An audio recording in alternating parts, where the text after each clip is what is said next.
안녕하세요, 오쌤입니다. 오늘은 제가 근육 운동 하지 마세요라는 주제로 이제 영상을 준비했는데요. 이 영상을 다 보고 난 후에는 그동안 했던 운동들에 대해서 다시 한번 생각해 볼 수 있는 전환점이 될 것 같아요.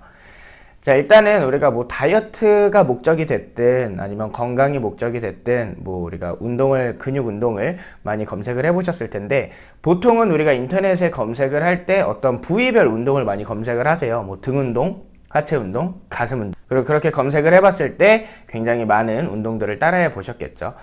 근데 어쩌면 그런 과정들에서 좀 약간의 혼란이 있었을 수도 있을 것 같아요. 너무 다양한 운동이 있다 보니까. 그래서 오늘은 제가 그거에 대해서 좀 정리를 해드리려고 하고요. 자, 우선은 우리가 운동을 배울 때 혼란스러운 이유가 뭐냐면 너무 많죠. 일단 너무 많아요.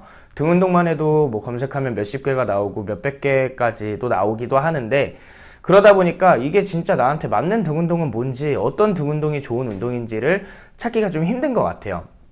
그래서 제가 그 운동의 원리를 아주 간단 명료하게 설명을 드릴 거고요. 설명을 듣고 나면은 약간은 그동안 내가 운동을 이것저것 알아봤는데 이것들은 다 뭐지? 하면서 약간은 헛웃음이 나오실 수도 있을 거예요. 너무나도 쉬워서. 자, 저희가 운동에 대해서 뭐 배우거나 아니면 운동 자세를 이렇게 찾아볼 때 많이 듣는 얘기가 등을 이용해서 움직이세요, 뭐 가슴을 이용해서 움직이세요, 이런 얘기를 많이 들어요. 근데 우리가 일상에서 단 한순간도 근육을 이용해서 움직이는 순간은 아마 없으실 거예요. 뭐 우리가 걸을 때 막 허벅지 힘을 이용해서 걸으세요, 엉덩이를 이용해서 걸으세요, 이런 얘기는 안 하잖아요. 그러니까 이렇게 인식하면서 걷지는 않잖아요. 그냥 편하게 걷는데 근육들이 쓰이는 거지. 근데 이상하게 저희는 운동을 할 때만 되면은 꼭 근육에 집중을 해서 운동을 하려고 하는 것 같아요. 저희가 알아야 하는 건 뭐냐면, 이거는 반드시 알아야 되는 건데, 움직임을 위해서 근육이 존재를 하는 거지 근육을 위해서 움직임이 존재하는 건 아니거든요. 그렇기 때문에 저희는 어떤 근육의 자극보다는 올바른 움직임을 만드는 거에 좀 더 집중을 해줄 필요가 있어요. 올바른 움직임을 하면 근육이 자연스럽게 쓰이게 되는 거니까요. 그리고 우리가 움직임에 집중하게 됐을 때 운동이 굉장히 쉬워진다는 걸 알 수 있는데, 지금부터 잘 들어보세요. 등을 이용해서 어떤 등 운동 동작들을 많이 알지 않아도 그냥 어떤 각도에서든, 위에서 아래로든 앞에서 뒤로든 당길 때 힘을 줘야 된다고 하면은 그 모든 동작들은 다 등 운동이라고 보시면 되세요. 그리고 밀 때 힘을 줘야 된다 그러면은 그건 가슴에 힘이 들어가는 동작이고요.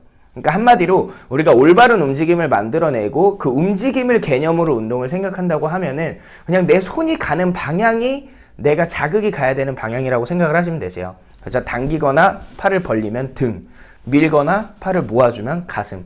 거기서 이제 약간의 각도 차이가 있겠죠. 그래서 그런 식으로 하면은 사실상 밀면 가슴, 당기면 등, 그리고 손이 앞으로 갈 때 힘이 들어가면 팔도 앞쪽, 뒤로 갈 때 힘 들어가면 팔도 뒤쪽, 다리는 마찬가지겠죠. 발이 뒤로 갈 때 힘 들어가면 허벅지 뒤쪽, 앞으로 갈 때 힘이 들어가면 허벅지 앞쪽. 그래서 이런 식으로 그냥 움직임 개념으로 운동을 좀 접근을 하셨으면 좋겠어요. 그래야만 우리가 어떤 헬스장에서 처음 보는 기구, 그리고 아니면 인터넷 동영상에서 처음 보는 운동을 볼 때에도 이 사람이 팔을 어느 방향으로 보낼 때 힘을 주고 있느냐를 보면은, 저거는 어느 부위를 자극을 줄 때, 어느 부위를 훈련할 때 하는 동작이구나, 기구구나를 알 수 있거든요. 그렇게 되면 사실상 운동을 따로따로 배울 필요는 없죠. 우리는 다 사실상 움직일 줄은 아시잖아요. 그래서 등을 이용해서 당기는 게 아니라 당기는 동작을 했을 때 자연스럽게 등이 쓰이게끔 만드는 게 더 중요한 거고요. 그리고 올바른 움직임을 만들기 위해서는 사람의 움직임에는요, 올바른 정렬에서 올바른 움직임이 나온다고 얘기를 해요. 그래서 우리가 진짜 다이어트를 원한다면 어쩌면 내가 어떤 운동들을 하면 좋을까를 생각하는 것보다 지금 내 몸에 정렬이 잘 맞아져 있는가, 그리고 이 정렬을 먼저 맞춰야만 움직임 자체가 운동이 돼서 에너지 소비량이 늘어나는 거니까 이 정렬을 맞춰주는 거를 먼저 생각을 해주셔야 되세요. 그래야 우리가 살을 빼기 위해서 하는 모든 노력들이 그만큼의 효과로 나타나게 되거든요. 그러니까 근육 운동을 하지 마시고 하나의 근육보다는 움직임에 대해서, 올바른 움직임에 대해서 한번 찾아보시고 그거에 대해서 생각을 좀 해보셨으면 좋겠어요. 자, 오늘은 제가 근육 운동을 하지 말라는 내용으로 영상을 준비했는데 사실상 막상 듣고 보면은 너무나도 당연한 얘기죠. 근육 하나, 개별적인 근육 하나하나에 집중하는 것보다는 올바른 움직임을 배우고 올바른 움직임이 나올 수 있는 상황을 먼저 만들어주면 그냥 움직이는 것 자체가 그 움직일 때 쓰이는 근육들을 자극을 하는 건데, 우리는 이상하게 유독 운동을 할 때에만 근육에 집중해서 힘을 주려고 하는 게 있는 것 같아요. 그래서 꼭 기억하셔야 되는 거는 움직임을 위해서 근육이 있는 거지 근육을 위해서 움직임이 있는 게 아니기 때문에 근육 하나하나의 자극보다는 올바른 움직임을 만들기 위한 그 상황을 만드는 거, 그리고 올바른 움직임에 대해서 공부하고 한번 생각해 보는 거, 그런 게 오히려 더 필요한, 다이어트에서 필요한 운동 방법이라고 생각을 합니다. 자, 지도자분들이 회원분들한테 해줘야 되는 건, 이분이 등 근육을 쓰지 못할 때 등을 억지로 이용해서 집중시켜서 뭔가를 당기게 하는 게 아니라, 이 사람이 뭔가를 당길 때 당연히 등이 쓰여야 되는데 왜 이분은 등에 힘이 들어가지 않는지를 생각해보고 그거를 잡아주는 그런 고민을 조금 해보셨으면 좋겠어요. 자, 그럼 오늘은 여기까지 찍고 마무리하도록 하겠습니다.